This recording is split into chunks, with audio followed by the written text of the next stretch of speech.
Hi demonstrators, I'm Sam Hamory. I'm tech support for Spray Station, and I'm going to talk to you a little bit about your setup for your demos and the equipment you're going to receive.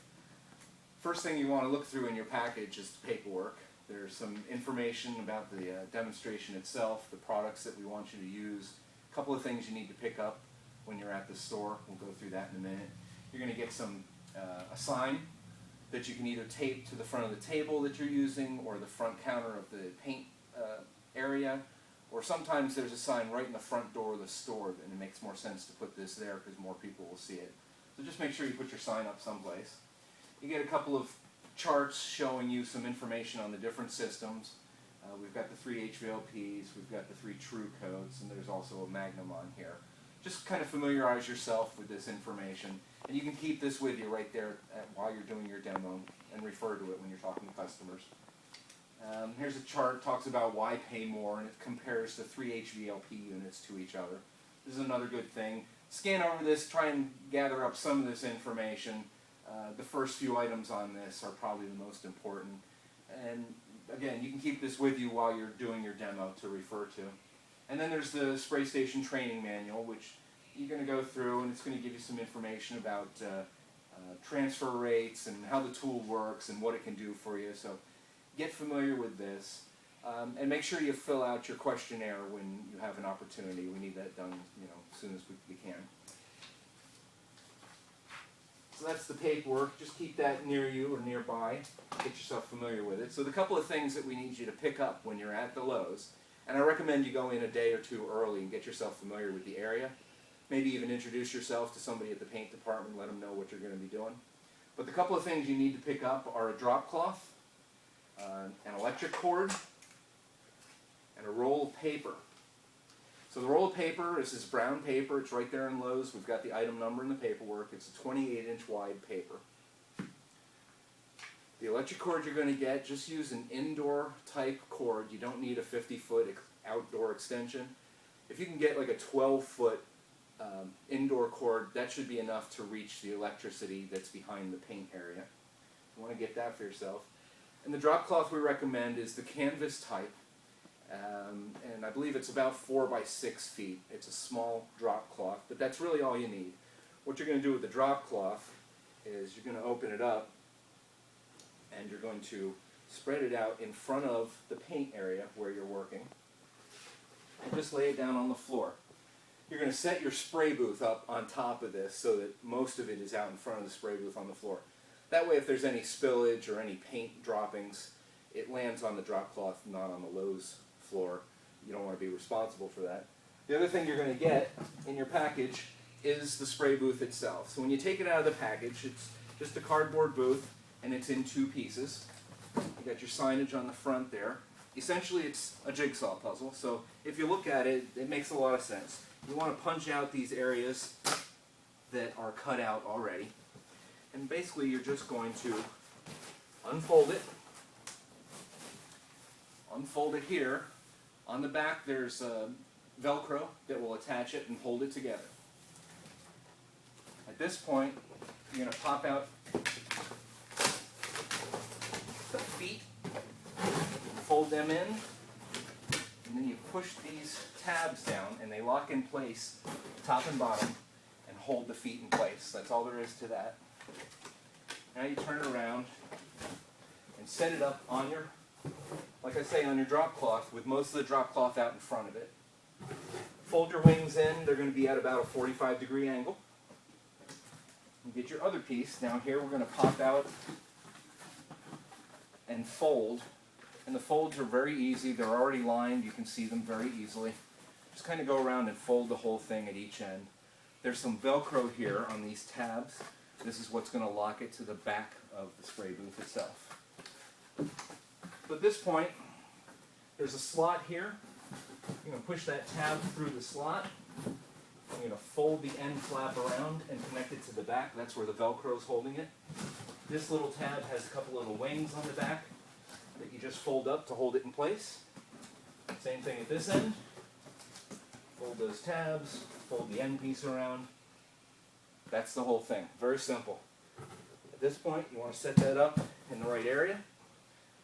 And it's also important to talk to the guys in the in the paint area, because they may want you set up in a particular place, or they might provide a table for you, they might not. Just work with them, see what they want. And then you get your roll of paper. You're going to need some kind of knife. I'm just going to cut the seal off the paper here.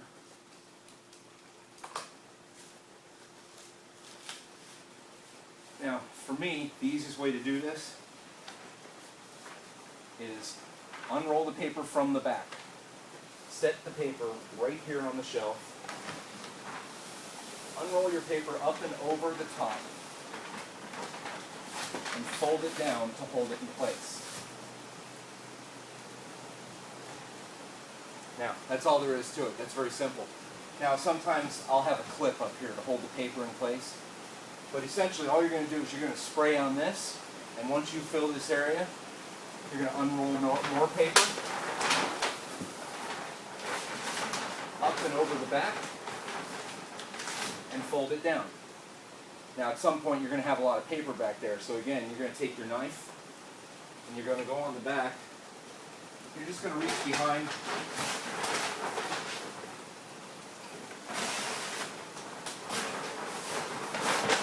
Cut off that excess paper. Make sure you've got a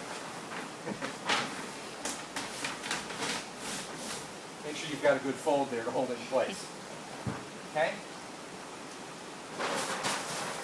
At this point, this is the paper that has paint on it. We're just going to get rid of this, put it in the trash.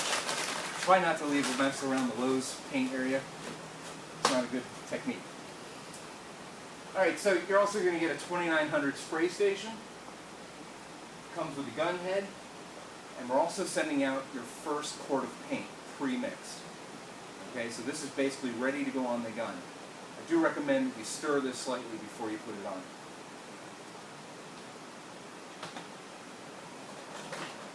Setting up the system. You've got your hose. The hose connects here on the front of the 2900. I just do a push and a little bit of a twist. And push it in fairly hard. You can't hurt it. And the further in it goes, the more likely it is to stay. Go to the other end of the hose. This end connects to the gun.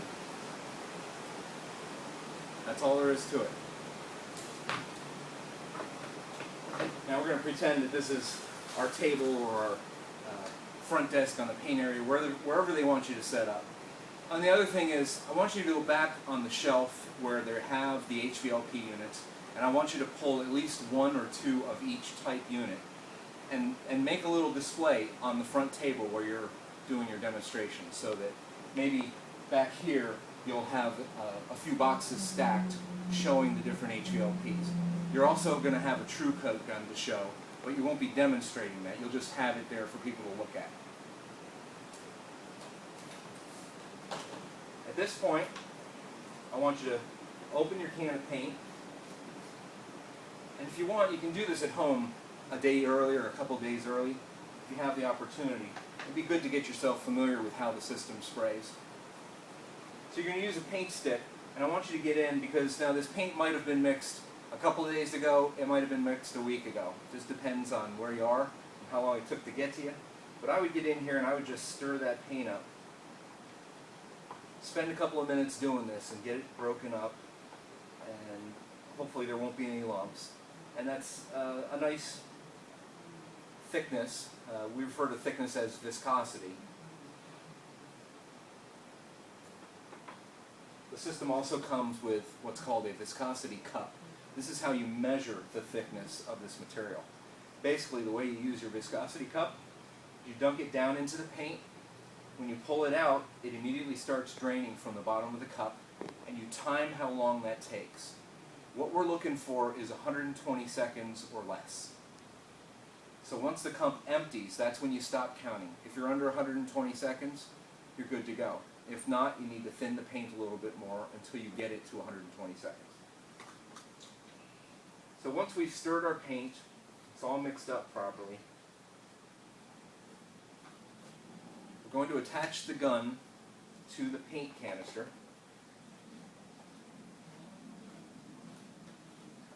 It's just a screw-on lid.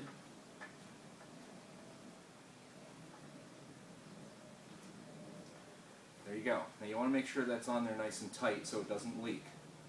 Now there's no reason to ever shake this paint. Shaking the paint doesn't do anything for it. It doesn't mix it up. All it does is put air bubbles in the paint. You want to make sure you stir the paint gently when you're trying to mix it up. So the controls on the gun are very simple. You have your fan shape changer on the front, and there are 3 pictures right here on the front of the gun that show you what the shape will be.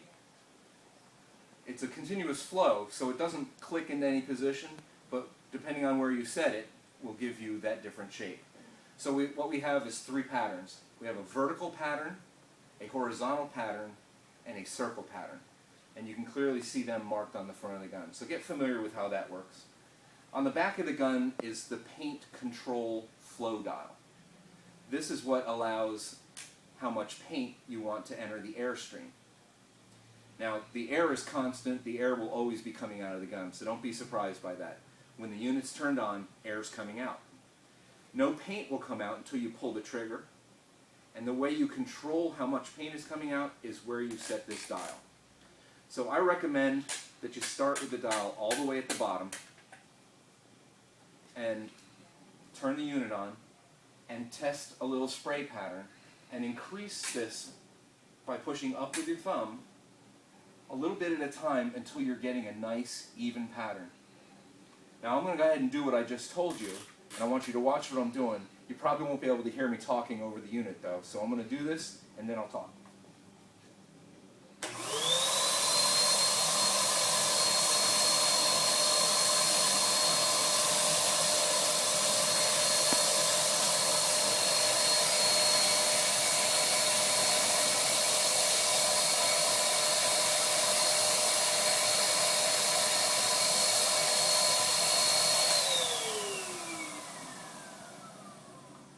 So what I want you to be looking at when you do your test like this is that the droplets all look very similar and even. If you have bigger droplets or if this spray pattern is broken up on the outside, that's not what we want to be showing our customers. We want to show them how to set it properly. And to adjust that, all you're going to do is adjust the flow control dial. That's all there is to it. Now, you may have noticed when I'm spraying, I'm about 6 inches away. That's where you want to be. Somewhere between 4 and 8 inches is usually going to be right. And it depends a little bit on the viscosity of the material. But after you've sprayed a couple of days of this, you're going to get the hang of it. It's really quite simple. I'm going to show you a demonstration that I do with a lot of customers. They find this very impressive. It shows the control of the system. I'm going to tell you what I'm going to do first is I'm going to use my circle pattern, which is right in the center here. I'm going to cut down on the flow quite a bit. Just a little bit of paint will be coming out. And I'm going to get in really tight to the paper. I might just be an inch and a half away. And what I'm going to get is a very fine line of paint. And then each time I increase the flow, I'm going to make another stripe. And you're going to see that stripe get a little bit bigger. And then I'm going to increase the flow. I'm going to draw another stripe, and it's going to get a little bit bigger. So watch how this works.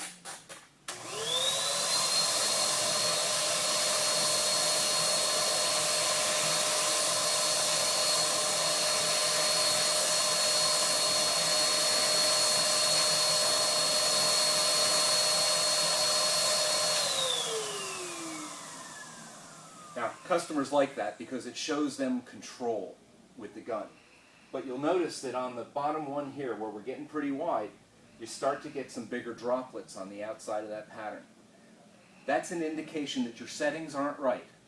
Now, you can tell your customer this, okay? The settings aren't right when it's broken up too much. At that point, I want you to go back to a fan pattern, cut down on the flow slightly, and then stay in tight and draw another line that's going to be almost exactly the same size, but it's going to be a really tight spray. Watch what I mean.